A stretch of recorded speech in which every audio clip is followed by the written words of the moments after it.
Hey everyone, Alec Tackmann here.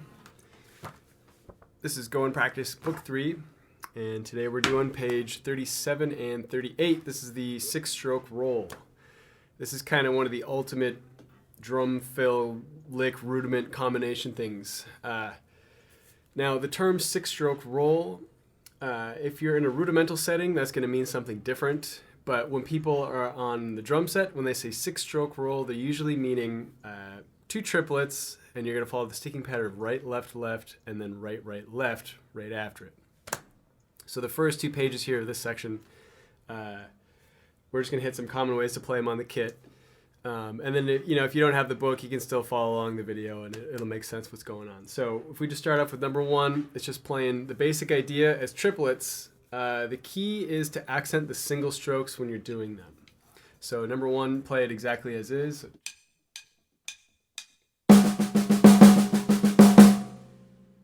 Like that, right, left, left, right, right, left. If you're doing it right, you'll be highlighting that rhythm. Bumped, ba-dumped, ba-dum. So.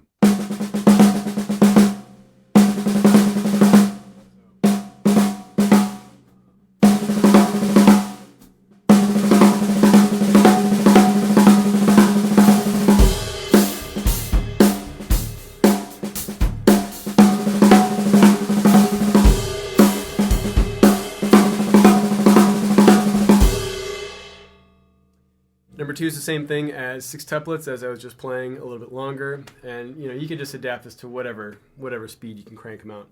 The key though is the flow in the double strokes on the inside of it, evolving it to. I've got another video from my second book talking more about the technique of that. So if you need some help with that, I would go to that video instead. Number 3, we just begin voicing them. So this one's pretty simple with the 6-stroke roll. It lends itself to so many nice fills. Just take those accents and start moving them to the toms, and that's what most of these 2 pages is going to deal with. So like the first one in number 3 is just putting the first right hand single on the floor tom.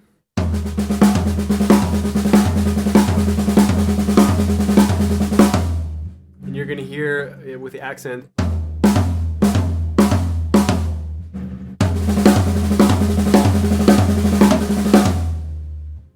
You could also do that on the rack tom. This 6-stroke fill, or the 6-stroke roll, I should say, this is actually, I think, kind of the key ingredient in what they call the Motown fill. That's what I played at the beginning of the video. It's just 1 6-stroke roll on the floor tom or high tom. Put a kick drum after it.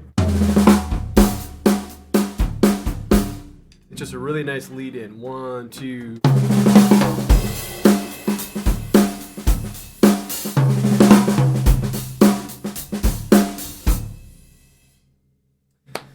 So number 4 is going to flip it from like a nice convenient fill to more of a drum solo type thing. And number 4, this is a very Steve Gadd sounding fill. This is actually, maybe he made it famous, I don't know, but in the Steely Dan Asia drum solo, he does this one. Just take the singles, put them on the toms, right hand here, left hand here, you get.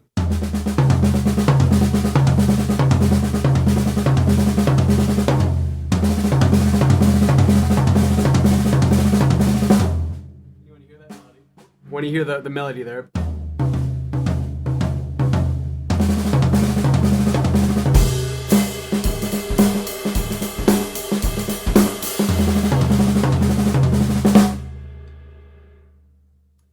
And that one's a pretty common one. It works well in just about any style. Number 5, this one's a cool one. I like this one a lot. I'll pretty much come back to this anytime I have to do some sort of crazy sounding drum solo. This is a super like machine gun, Buddy Rich sounding thing to do. 6-stroke roll, first single is on the cymbal plus a bass drum. Everything else is on the snare. And I think if you crank out the accents as hard as you can, you get a cool sound out of it. So here's number 5.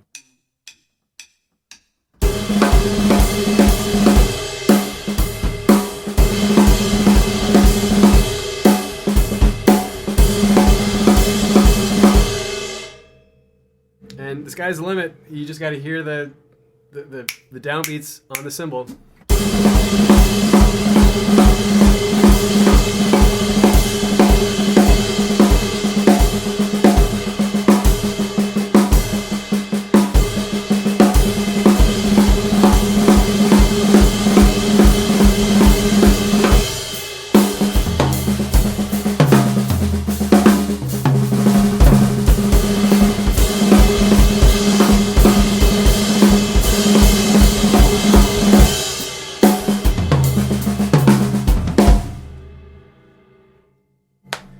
And I say this in all the videos, the key is just getting in and out of it smoothly. But this one is actually a pretty easy one to get in and out of because there's not a lot of fancy footwork involved.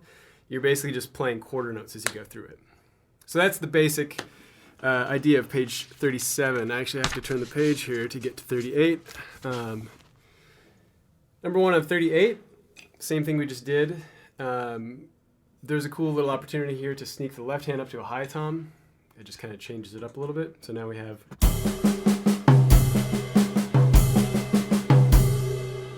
So we go from this one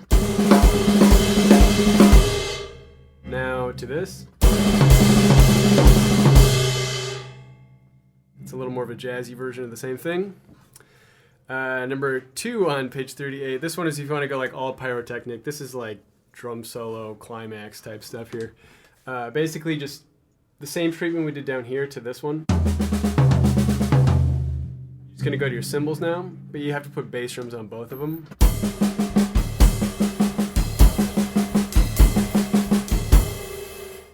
That could be your hi-hat too. You just have to get that double stroke down on the kick drum.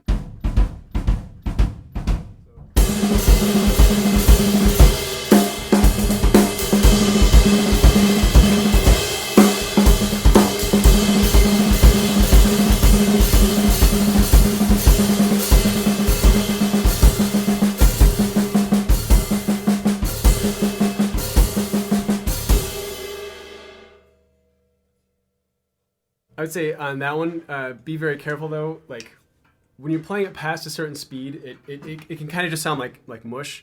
So some of these like fills and stuff in here, rudiment licks and all that. There's a point where like, okay, it's cool, you got it, fast, whatever. But I almost think there's a point where you can play them too fast, and it almost just sounds like you're playing a buzz roll with cymbals washing underneath it. And in a certain moment, that's fine, but I find in my own playing, sometimes I'll listen back on a drum solo and think like, man, it would have sounded maybe a little cleaner if I just played it a little bit slower so you actually hear what's going on. So like number two is an example of that one.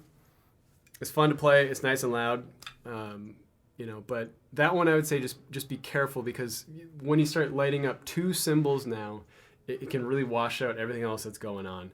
And if you don't have like, a lot of articulation, which is hard to do at fast speeds, this fill, number two on 38 can sound kind of mushy at high speeds. So just watch out for that one. Number three is going to be kind of like what we were doing on the previous page, but like moving around this left-hand accent. And, natural inclination, right-handed kit is have the right go everywhere. But if you start moving the left, you can get some kind of funky ideas here, other than the standard kind of ones we had just talked about. So like number three is just taking the left-hand single, the sixth stroke of the six-stroke roll, and just go to the rack time with it.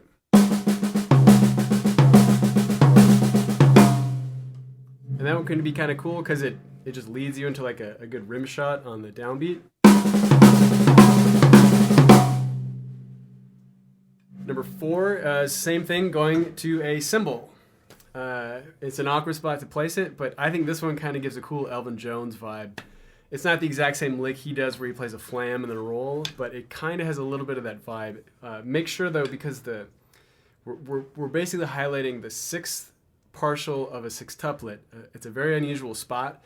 Make sure the crack of the rim shot on beat one is present. Otherwise, that is gonna like overpower and start to become the new downbeat. So anyway, I'll just play with number four slowly.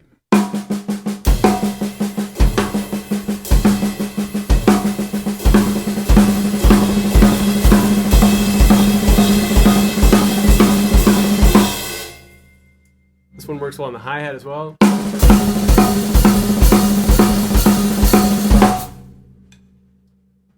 Now, you can take the idea from 3 and 4 and jump into number 5. This one's kind of cool. It makes this really kind of cool loose sound here. We do what we just did, but also put the right accent on the floor tom.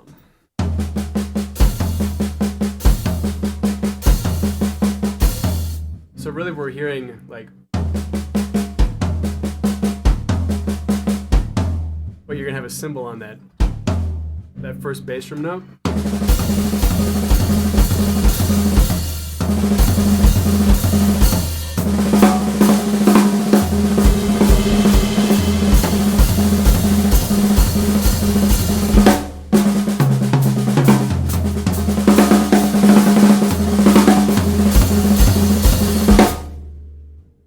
It's a cool little different color to that one. You know, like the standard ones playing the rudiments or the 6-stroke roll like this. They're a bit overdone nowadays, but like that last one there, number 5.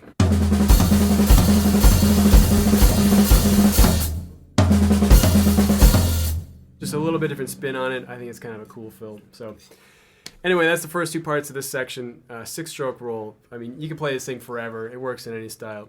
A cool rudiment. But thanks for checking it out. Next week we'll hit the next couple parts. But again, yeah, thanks for checking out the videos and the books. Appreciate it. And I'll see you all next week. Bye.